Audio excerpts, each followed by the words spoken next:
anything about any sort of new developments at all with negotiations, coronavirus relief?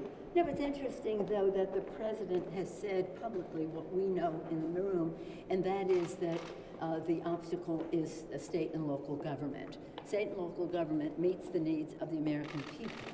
If we can't send our kids back to school just on federal dollars, we need state and local government. We need our healthcare workers. They're our heroes, hence the name of our bill, the HEROES Act. But it also is the fiscal soundness of state and local government is very essential to the soundness of our national economy as well. Any direct message to Steve Mnuchin and Mark Meadows? Come back to the table, talk? No, we have said,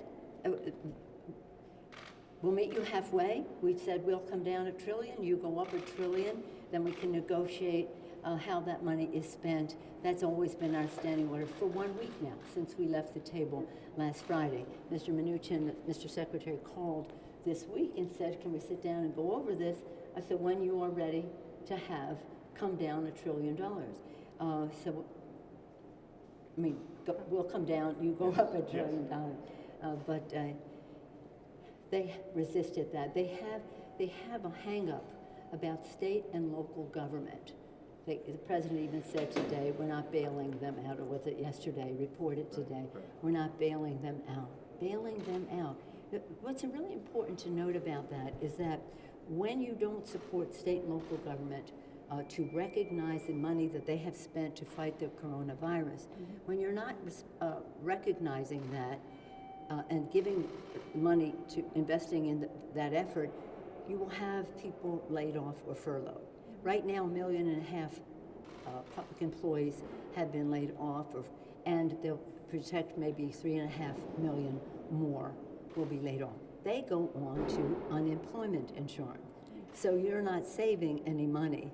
You're just reducing services to the American people. And why? They said, well, we don't think one state should pay for the needs of another state. Welcome to the United States of America. Have you ever heard of Katrina, Ike, Maria, whatever? Of course, Mr. Meadows didn't vote for Sandy aid either. So, yeah. Is the Postal Service an issue too? The Postal Service is a big issue because this is the connection of America.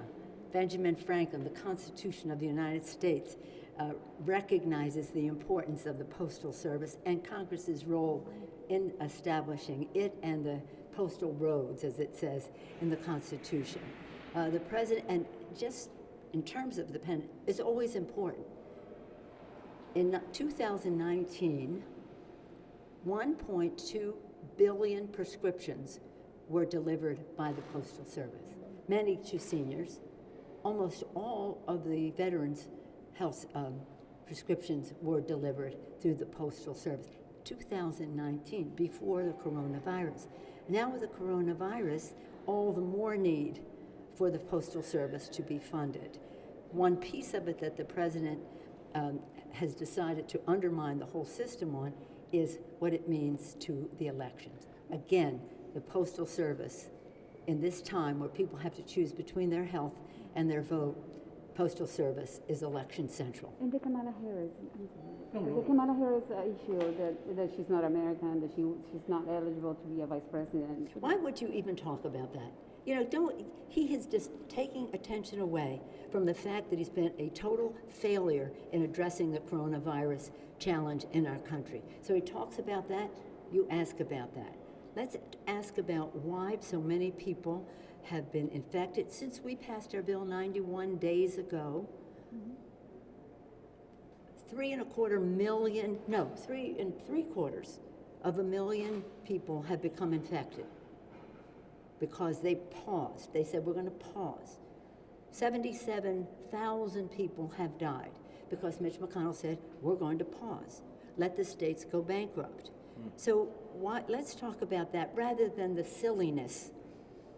He's just he can't handle it. He can't handle the fact that a woman of color is risen to this place and will soon be the Vice President of the United States. He's afraid of the public, so he doesn't want them voting. He's intimidated by strong women, we know that. And for him to say what he said And for you all to report it is like the biggest waste of time. It's another diversionary tactic on the part of someone who's committing very, very bad, taking very bad actions when it comes to honoring the oath of office to protect and defend the Constitution of the United States for what he's trying to do to a free and fair election in the United States of America, the beacon of democracy in the world, except not with this president. Thank Can I you. ask you very quickly about the Middle East and about the agreement with Israel? Well, it's a welcome agreement. I'm hopeful that they will honor the annexation language that is there, and because that's really a central issue.